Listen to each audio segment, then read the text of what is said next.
You're listening to the Options Insider Radio Network. For more quality options programs, visit www.theoptionsinsider.com or search for Options Insider Radio Network in your podcast provider of choice. Listeners can also access all of our programming through our mobile app, available in iTunes and on Google Play. Don't forget to follow along with your favorite programs and submit your own questions for the hosts at twitter.com/options, facebook.com/theoptionsinsider, or via questions@theoptionsinsider.com. This is the Option Industry Council's Wide World of Options. Before we start today's show, investors should know that options involve risk and are not suitable for all investors. You should not enter into an options transaction until you have read and understood the risk disclosure document, characteristics and risks of standardized options. This brochure is available by visiting optionseducation.org or by calling 1-888-OPTIONS. OIC makes no recommendation with respect to any financial firm. OIC does not make any warranty as to the accuracy, usefulness, timeliness, or the continued availability or existence of information created or maintained by others. Multiple leg strategies involve multiple commission charges. Opinions and strategies expressed by others are not necessarily those of OIC, nor does OIC endorse, warrant, or guarantee products, services, or information described or offered by such firms. Commissions, fees, margins, interest, and taxes have not been included in any of the examples used in this show. These costs impact the outcome of all stock and options transactions. Consult your tax advisor about any potential consequences. None of the information presented in this show should be construed as a recommendation to buy or sell security or to provide investment advice. Welcome to the Options Industry Council's Wide World of Options. OIC was created in 1992 to educate investors and their financial advisors about the benefits and risks of exchange-traded equity options. And the Wide World of Options radio show is one of the ways the message is spread. OIC also offers a variety of other resources to those interested in learning more about options, including webinars, podcasts, and live events. For more information, check out optionseducation.org. Now, here's your host, OIC's Director of Individual Investor Education, Joe Burgoyne. Welcome to OIC's Wide World of Options. Thanks for joining us for today's show. Let's get started with industry happenings. It's time to get a handle on the latest developments from the world of options. It's time for Industry Happenings.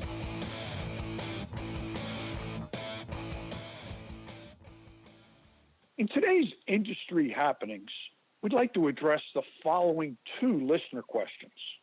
What's the cheapest way to hedge my portfolio with options? Asked KBX32. Well, there are a couple questions inside this one question, I believe.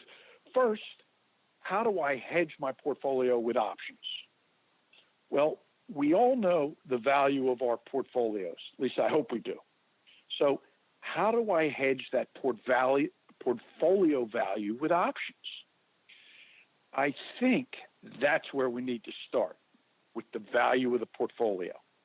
So depending on the value of this portfolio, whether it's $10,000, $100,000, $1 million or more, what will it take to hedge with options?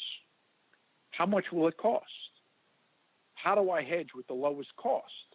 Which was, I think, part two of the question. Hedging 100% of any portfolio can be expensive. And remember, options have an expiration. So the hedge, which usually comes with a cost, sometimes a significant cost, has an expiration date. A few ideas how to hedge a portfolio include buying puts, constructing a collar, which is selling calls and buying puts against the portfolio.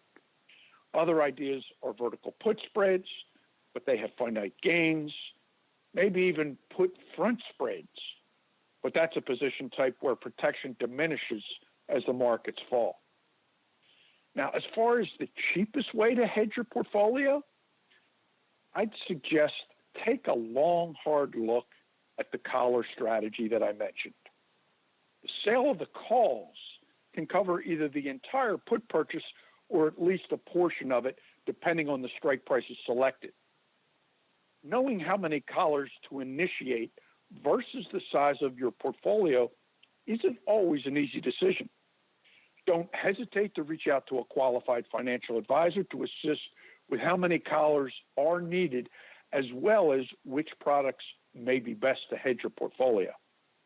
So they're my thoughts on that thoughtful question, KBX32. Thank you. Our second question comes from MUBS. I guess that's MUBS. What must I analyze before buying an option? Well, as an option buyer, we're looking for a move in the stock, index, or ETF, up or down, depending on whether we buy a call or a put. So, MUBS, I would suggest analyzing the stock, ETF, or index either with fundamental or technical research, or both. That allows you to formulate some informed opinion on the potential direction of the underlying going forward. Armed with this informed opinion on the underlying, next steps would be to decide which strike and time frame to purchase when you decide to buy that option. Those two choices will be key in profiting from your research on the underlying. So keep the questions coming. We enjoy responding to them. That's today's industry happenings. It's time to break down the latest option strategies. That means it's time for Strategy Spotlight. Joining us today on Strategy Spotlight is Dave Whitmore, Senior Strategist and Head of Trader. I'm going to start over. 3, 2, 1.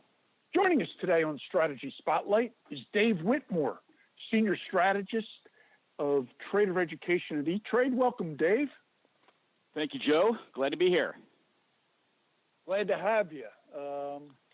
For our listeners who may not know you, how about if you just give us a quick rundown on your experiences in the options business? Sure, happy to. Well, I've been in the brokerage business for more than at least a couple of decades, probably more. I've been involved in the online business since its beginning. My role at E-Trade is one of a team of 4 that runs our trader education team. We do live webinars, in-person events. We create content for the E-Trade customers. It's all free. My very first options trade I did probably back in the mid-'80s, and I bought some calls on DLJ, a brokerage firm that doesn't even exist anymore. But since that time, I've grown to learn to use options in a range of ways, not just speculating by buying calls, but lots of other strategies as well. So happy to be here to talk about that with you.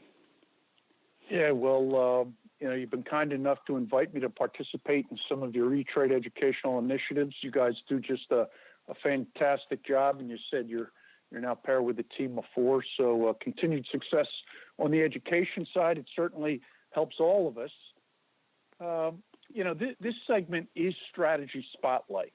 So I was thinking, as strong as the markets are, what kind of strategy could we talk about, that may offer some opportunities for downside? So with that, I thought of the put backspread. Now, backspreads, I'm not sure how many of our listeners are familiar with backspreads. How about if we start, you want to start by defining maybe the backspread, sure, and then, we'll get into that in some detail, but maybe you want to mention sure what a front spread is too, just so, we can be clear on the differences between the backspread and the front spread. Go for it. So first off, the setup that you gave there, is a good one, and I'm sure one that many out there are thinking of. We've got a strong upward market. People have, for the past year and a half, said, I expect to pull back, and, the mania that's going on in one certain circle right now probably has a lot of people thinking about stuff like that. So the simplest notion would be, of course, to just buy a put as some sort of a protection against a downside move. But the strategy you mentioned is actually a rather interesting one, a put back spread. So first off, a normal spread to establish a position for a downward move would simply be to buy a bear put spread, where you would buy one put and sell another put in the hopes of getting the stock or the underlying to move down, and you would have a defined risk-reward outcome. pretty straightforward, intermediate strategy, I guess. With a backspread, we're doing something a little bit different, and it gets a little interesting. It's a strategy where, first, let's not talk about the mechanics of it. Let's talk about the outcomes of it. If you're able to establish this strategy for a credit, you have a trade that can be profitable if you're wrong and the underlying moves up a little bit by simply having all of the options in the trade expire worthless and you capture the credit. But if the swan event occurs, if the big downdraft occurs, you can make a very substantial profit. So all that sounds great, right? Well, the rub there is that you're accepting an area where your max loss can occur, and it happens if the stock only moves down a little bit and not sufficiently so. Now, there's some other wrinkles to it, but here are the mechanics. I sell an at-the-money put. I was looking at NVIDIA, for example. It's right around 190, and it's got high volatility. You sell the at-the-money 190 put. If you go out 2 months or 3 months, you can bring in a healthy premium on that stock, as you might imagine, because it's got high volatility. So then you invest the proceeds in buying 2 puts that are out of the money. So we're going to look for strike prices that are lower. So what that does is it creates, again, this trade where the trade becomes very profitable as the stock falls below whatever your break-even point is. Now I'll talk a little bit about that. It's not profitable, and you can reach a maximum loss if the stock only moves down a little. But if the stock moves up, you pocket that credit. So the trade, again, is an interesting one if you're really correct on the down move, or you're directionally wrong if the underlying moves up. So that's the trade. It's an interesting one. It's a decidedly advanced strategy, I would argue. You even set it up there, Joe, by saying, not sure if many of the listeners are aware of that strategy. It is a bit of an advanced strategy, but it can be an interesting one, particularly in the scenario that you described. So you said it can be a debit or credit. Does that happen just strictly based on whatever strikes you choose? Yeah, I mean, and I would suggest that you try to seek to do this trade as a credit so that you have that profit available if the underlying moves up.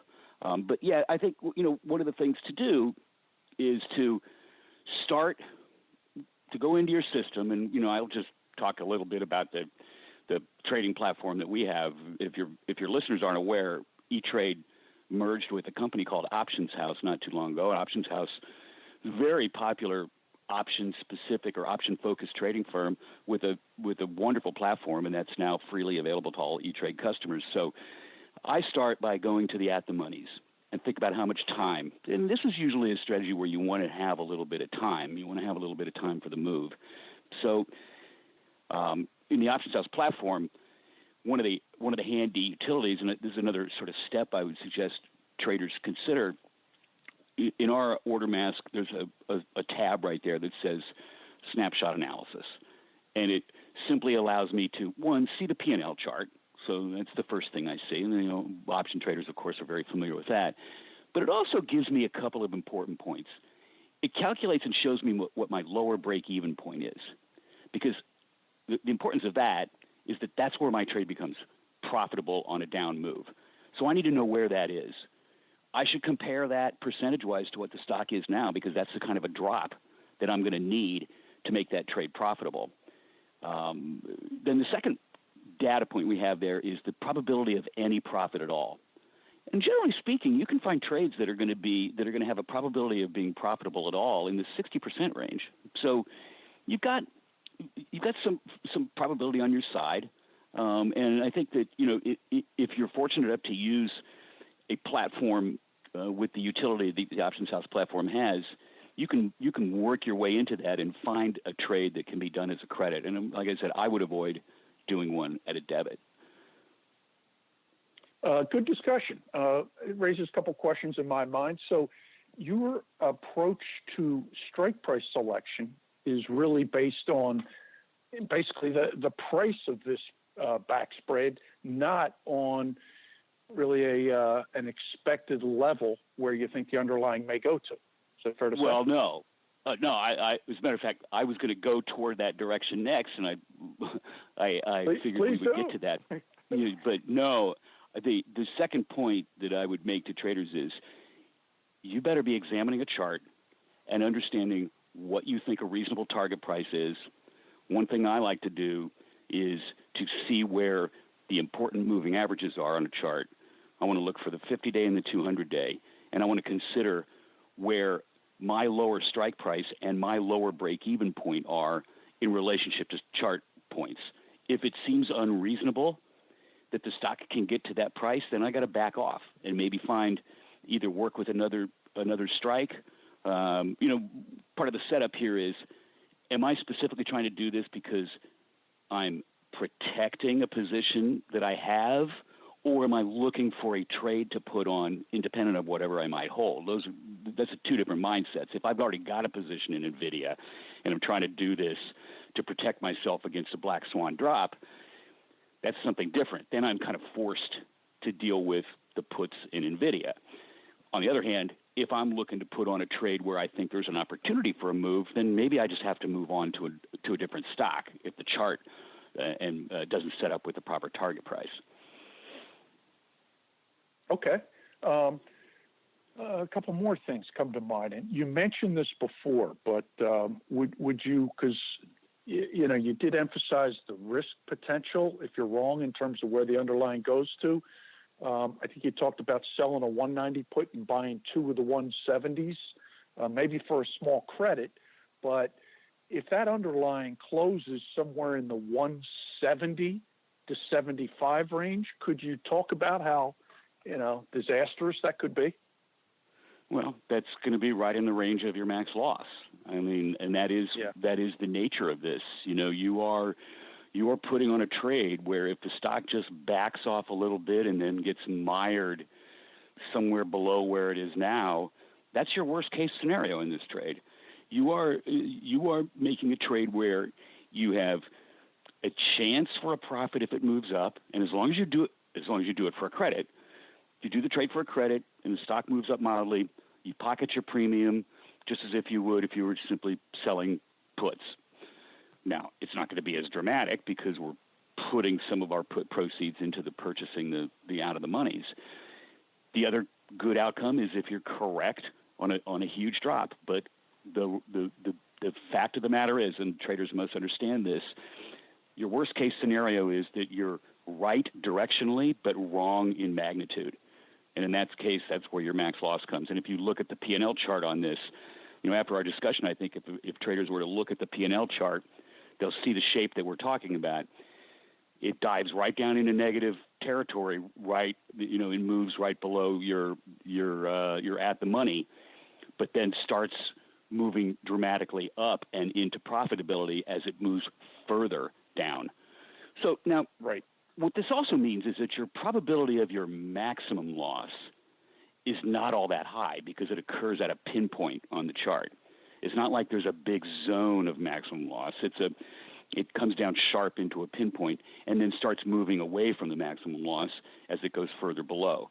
So yes, there's a relatively wide area of loss, but you've got two possibilities of profits on the other ends. On the credit side, gotcha. Right. Two more things I want to touch on, I think. You mentioned a 1x2. Can you do these back spreads in any ratio? Well, you could do 2x3. I think most people would say that you want to keep your ratio at 0.5 or at most sort of 2/3. I think that's typically the stance that most take. I would view it as a 1x2. That's the sort of traditional way the trade is set up. Okay. And talk to me and our listeners about the volatility component of this, which is another one of the reasons why I picked this spread. Go for it. Yeah, so that is a good point, and that is a point to raise here because part of the dynamic of this, because it involves puts, if the down move occurs immediately, it can be profitable right away because implied volatility is likely to expand in the puts. So the value of the out of the monies is going to rise quickly. So that, that's one thing we always want to make sure we understand when we're talking about P&L charts. And a moment ago when I was talking about the P&L outcome chart, that was at expiration. But if the move occurs right away because of increasing implied volatility, which typically happens when underlyings make downward moves, you can move into profitability right away. Not dramatic profitability, but it can stay out of that negative territory and approach its higher profitable points quickly if it happens fast and sharp. So you're right. The volatility element of this is important, and it's something we want. Dave, that's I think a very thorough discussion on the put-back spread. Thank you. Any closing thoughts for our listeners? Well, sure. I mean, exploring option strategies is something that becomes more and more interesting as we further our education in it. And I'll just throw out one quick thing. If listeners want to go to etrade.com/options forum, we did a full day education on options trading, and we started with very basic stuff, and we explored some more advanced strategies, and all that material is freely available. But Joe, it's always wonderful working with OIC, and I hope we've got stuff in store for the future. So thanks for the opportunity to talk to your listeners. Dave, it's always a pleasure. You guys do just a wonderful, wonderful job on the education side. Thanks for the commitment to that, and I'm sure we'll talk soon. Thanks again. Great. Talk to you soon.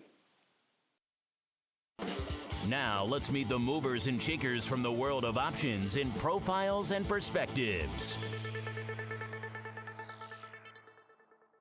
I'm proud to have my colleague, Joe Cusick, Director of Institutional Outreach at the OIC, join us today on Profiles and Perspectives. Welcome, Joe.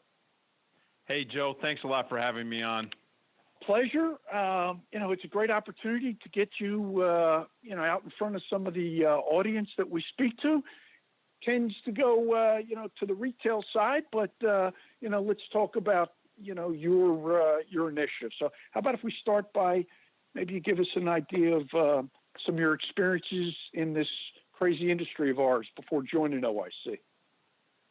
Hey, Joe, first of all, I just want to thank you and what you've been doing over the years. I've been listening to your podcasts. I've been fortunate enough to be at some of your events, and just your passion and style is something that not only have I learned from, but enjoy very much. So I first and foremost want to thank you. As far as I'm concerned, it's one of those stories that as you listen to these podcasts, you participate in events, you hear similar paths. Started on the trading floors here in Chicago, and spent a lot of years on all three exchanges here. Started at the Board of Trade, the Chicago Mercantile Exchange, and then the CBOE, which is now the CBO. How times have evolved and changed. But in 2001, moved off the floor and started working with a firm called Options Express. And this is where I transitioned, Joe, from the market making side, and I got into the retail. And so I've known that space for a good portion of my career. As a matter of fact, I was with Options Express and then eventually with Schwab because they acquired us, as many of your listeners know. And the retail space has been something that has been a passion of mine from the get-go, and will always be a passion of mine. It's as my old chairman, Ned Bennett, said, everybody has the God-given right to trade options, and I believe that. So I don't believe in having titles or profiles per se. What I do believe in is that you take the opportunity to teach somebody. And so after I left Options Express, I got back into the RIA space. I got into the space where I had spent some time at Brokers Express, which is a subsidiary of Options Express, but moved off to New Horizons and was working with a firm called Money Block and Trading Block, both a retail and an RIA focus. And I focused on the RIAs, building out a platform that allowed independent advisors to utilize options as part of their core strategy components, and spent a little over 3 years there, and then went off on my own, built 5 funds, and for the last year and some change, and they were all option-based funds that were utilizing option strategies, not as a leverage point, not so much as totally a yield point, but as a strategy, as a portfolio diversification tool. And because we had built the front-end technology to be able to do that for multiple accounts as far as execution, it was a real labor of love, but it was something that I just had a lot of passion about, and will always have a passion about. Then I was approached by the OIC and started to talk to some of the leadership here, Frank Torado, Mary Savoy, and they wanted me to sit down and talk to them about looking at this institutional role. And I looked at the institutional role as something like I saw Options Express almost, believe it or not, over 16 years ago, which was, this is a real underserved market as far as derivatives are concerned and utilization of options and option-based strategies. So I wanted to pick up the torch that the OIC had lit on the institutional side, and they, being Mary and the team here at OIC, said, we'll give you the opportunity to do that. And so for the last couple of months, that's what I've been doing, and I'm fortunate to be working with you, Joe, and Eric, and getting that path lit, so to speak. Well, it's a lot of fun to have you on board, Joe. As you just expressed, your diversity of background is going to really help all of us. So we're going to have a lot of fun going forward. No question about that. And I think we'll accomplish an awful lot, which is, most important. Let me, what is it about the option space, that charges you up so much? Yeah, you know what, Joe, and you and I have talked about this quite a bit, and I think we're both on the same page about this, and I said it a little bit earlier. Options initially, especially in the retail space, were looked at these really cheap leveraged assets that allow people to participate in markets where they otherwise couldn't. And you and I both know, because you're a former market maker yourself, you're the man from Philly, all right? And I looked at this and I said, if you look back on my career, what kind of trader was I? And really, when you're a market maker, you're a liquidity provider, and we found that we were primarily option sellers. So we were basically looking at an inventory of short options, and a lot of us were pretty successful doing that. And so, the power of options for me were not so much the fact that I was utilizing leverage because I had limited capital resources.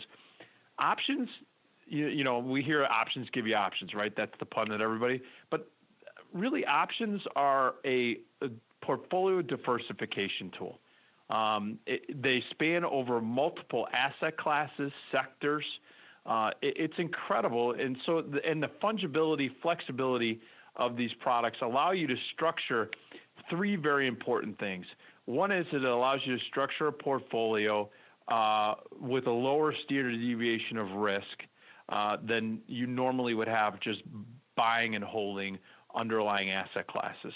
Number 2 is that these vehicles offer you the opportunity to increase your probability of success without increasing your capital risk, which also means that you have potentially better yield returns. And then finally, Joe, really what this allows both retail advisor and institutions is to start participating in markets that they otherwise would not be able to because of capital restrictions, because of risk restrictions, or ultimately being in those asset classes wouldn't allow them because it didn't fit their objectives, because they couldn't structure the risk component. So that's where I see the value of the options product. Yeah, I'm with you 100%. And, the whole implied volatility thing, I think is just an awful lot of fun too. I mean, obviously, you have to understand, the risk component, but, it's such a dynamic marketplace It really, I think that's why I was lucky enough to survive on the floor for all those years, just because, it was always a lot of fun. Absolutely. Let me just maybe hone in a little bit on your institutional program that I know you're starting to map out. So who really is your primary target in the institutional outreach? Well, the biggest target right now for me is pensions, and specifically public and private pensions. And, one of the initiatives too, as I might as well be a little bit self-serving on this, is we're going to be doing the largest qualitative look at the utilization of options by both public and private pensions. We're going to be using a great partner in Greenwich Associates. But Joe, that's my primary target. Along the lines, we're also talking a lot with endowments, and we're also talking to family offices, which a lot of people might know who have been in the industry. That was the old hedge fund model that has kind of evolved into the family office. And believe it or not, and Joe, you talk to a lot of sophisticated retail investors. The three segments that I just discussed, they really haven't been empowered to use the options or derivative vehicles like the segment that you touch on, because of lack of technology, lack of capability. They may not have the actual back-end technology or capability to do it because of, whether it's a trustee or a board of governors, or governance in itself doesn't allow them to. So those are my primary targets on the outreach. And, we're going to do it through, like what I just mentioned, case studies. We're going to do it through white papers and so forth. But that's what we're going to focus on as far as targets here at OIC Institutional. Couldn't agree more. Those three targets really are very underserved in the option space. So you should be employed a heck of a long time, Joe, because lots and lots of opportunity. I love it. So, you mentioned, kind of the whole idea of research. Is that, your priority, or certainly one of your priorities in constructing the plan for institutional outreach? Yeah, it is a cornerstone, without a doubt. Putting together the case studies, the white papers, and the larger reports that give both a qualitative and quantitative type of perspective. But I think the written word is powerful. It gives structure. It gives meat, so to speak. But one of my primary passions and focal points for 2018, specifically for institutional, is bringing to light the practitioner. I think it's important that you bring the proverbial cooks up so that they can show people how they're doing this. That not only do they know the products, not only do they understand the strategies, but you know what? They're serving it and they're eating it too, so to speak. That might be a little bit of a crude analogy, but Joe, I think if you're bringing people to light in groups, there's also some other private entities that I brought up on public panels, and I'll be doing webcasts and hopefully some podcasts with, going forward. We can bring these up and we discuss how they utilize the products, what has been their track record and their experience with this. And, I think then once you start to bring the practitioner to light, institutions, endowments, and large family offices are going to start to see there's real value there. They'll be able to determine that just from the discussion. I don't have to tell them that. And, that's really what I'm going to be focused on. And that's how I want to bring it to light. Fantastic. It's going to be a great journey. Our typical listener is the retail investor. And, we're talking obviously the institutional space here. Are some of, the things that you think you'll be doing, are they relevant to the retail investor? Absolutely. Absolutely 100%. Especially the quantitative research. It's going to give them the proverbial proof in the pudding. And the other thing is they're going to start to see, as I bring the practitioners to light, that these practitioners are not putting 20, 30, 50% of their portfolios in any one bucket, any one strategy, right? They're using prudent size and capital management. And as you know, I mean, Joe, we talk about this, it's the what we call the 1 to 5% rule, right? And little nuggets like that, you're going to see us discussing that, whether it's in a research paper, a white paper, a case study, a podcast, a webinar, or a public forum when we do a panel. You're going to hear little nuggets like that where they're using 1%, 5%, right? But you're going to start to sense how they're handling risk, how they're handling utilization of options, not as a leverage vehicle, but more as a strategy diversification, a risk diversification tool. And it's part of a holistic approach. And people are going to feel very empowered and excited about utilization of these products because they're going to get it. And we're going to do it in a format, too, on the institutional level so that people understand. Put it in terms and so forth, so that people get it. And I think the retail segment of the marketplace will enjoy hearing that, knowing that this is a big opportunity for everybody. How about a time frame for your qualitative study with Greenwich? Yeah, so we're going to be rolling that out. You're going to start to see that data come out in May of 2018. Okay. And some of the quantitative pieces that we're doing, we're going to be rolling out, and we're going to do something with the University of Chicago. We're going to be rolling that out in March. And, of course, we will have a full lineup on the OIC website. We're going to be rolling out an institutional segment on here. And we're going to have a full laundry list of different webcasts and white papers and research papers that are going to be available for the institutional community.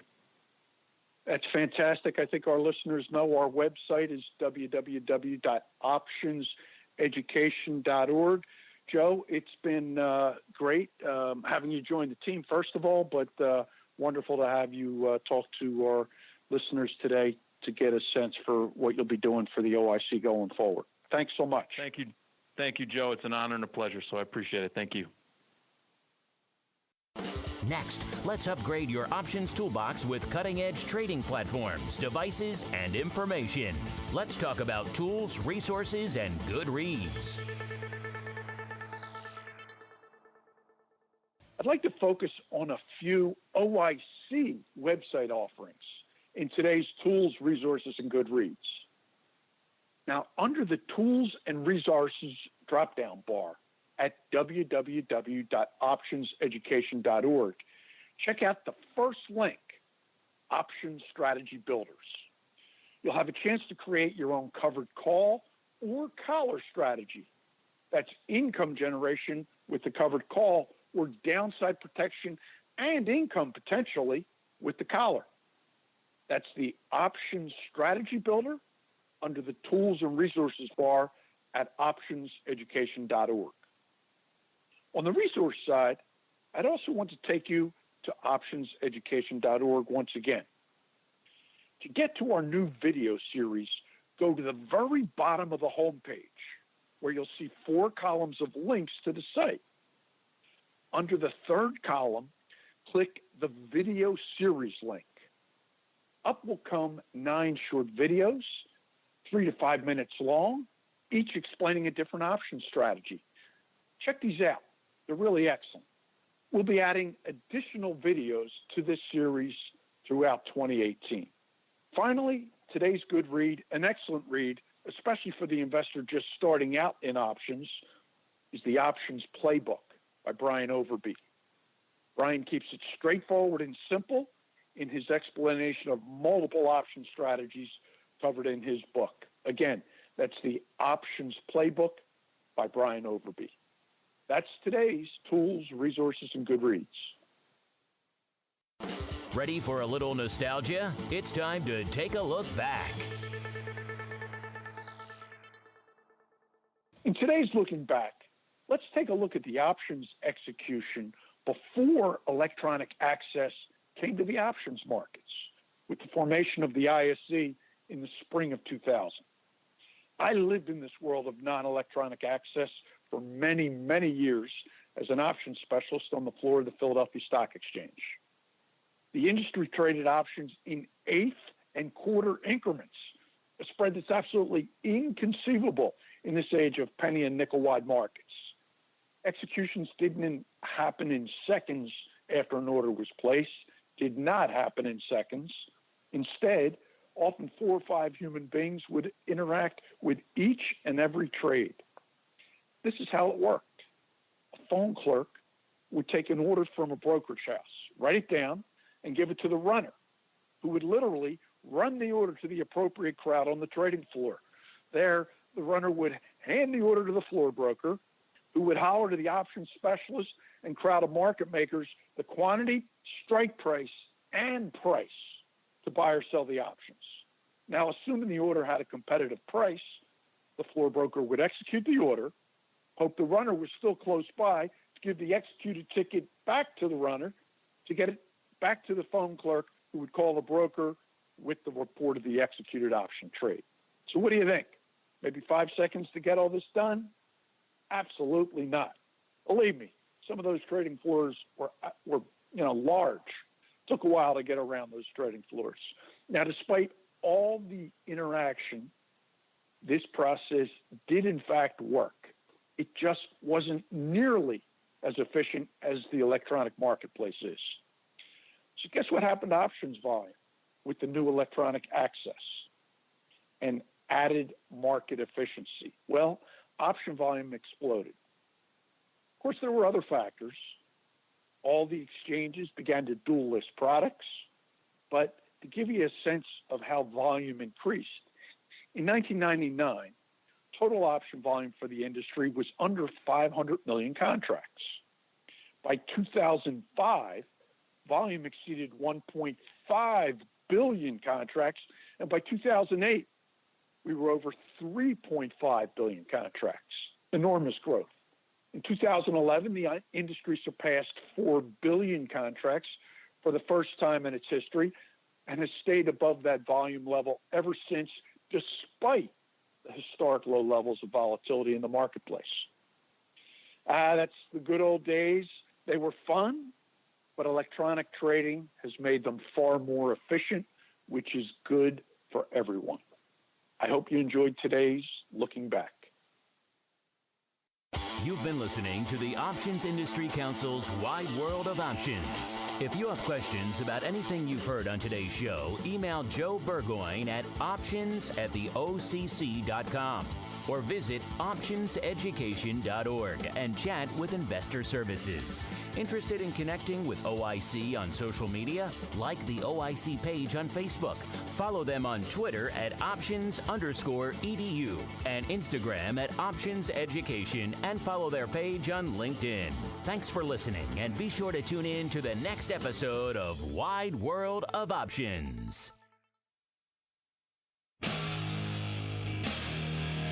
The preceding program was a production of the Options Insider Radio Network. For more quality options programs, visit www.theoptionsinsider.com or search for Options Insider Radio Network in your podcast provider of choice. Listeners can also access all of our programming through our mobile app, available in iTunes and on Google Play.